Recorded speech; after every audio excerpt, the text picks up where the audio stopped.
আমাদের এই জেলায় যে বৈষম্য আছে সেই বৈষম্য দূর করে আমাদের শিক্ষা, স্বাস্থ্য, চিকিৎসায় আমরা আমাদের জনগণকে সুবিধা দিতে চাই। আজকে আমরা সেই উদ্দেশ্যেই আমি নির্বাচনের অংশগ্রহণ করতে চাই, যাতে আপনাদের প্রতিনিধি হিসাবে আপনাদের জন্য আমি কাজ করি। সেই উদ্দেশ্যেই আজকে আমি আপনাদের মধ্যে এসেছি। সুনামগঞ্জে শান্তি এবং সম্প্রীতির সমাজ দেখতে চাই।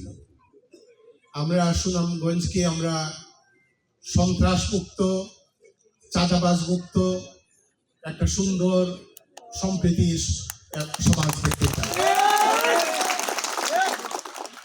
আমাদের যে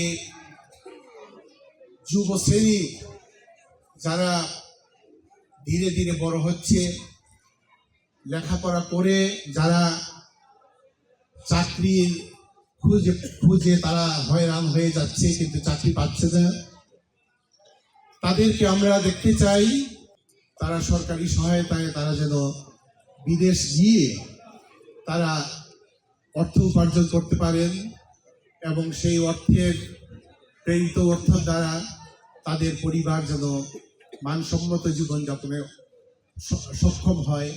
আমি আপনাদের ভাই, আমি আপনাদের বন্ধু।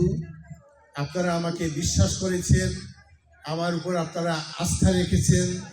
আপনাদের ভালোবাসায় সিক্ত হয়ে আমি বারবার নির্বাচিত হয়েছি। এই ভালোবাসার ঋণ, এই আপনাদের যে আস্থা বিশ্বাসের ঋণ আমি শোধ করতে পারবো না।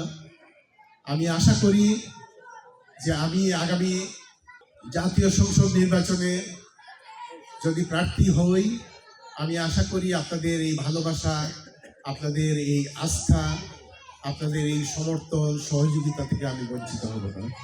আমি আপনাদের কাছে আমি এই প্রতিশ্রুতি দিচ্ছি যে আপনাদের ভালোবাসায় সিক্ত হয়ে, আপনাদের সাহায্য সমর্থনে আমি যদি আপনাদের প্রতিনিধি হিসাবে জাতীয় সংসদে আমি যেতে পারি, আমার জীবনের শেষ দিনগুলো আপনাদের জন্যই আমি কাজ করে যাব, আপনাদের মঙ্গলের জন্য, আপনাদের ভালোর জন্য।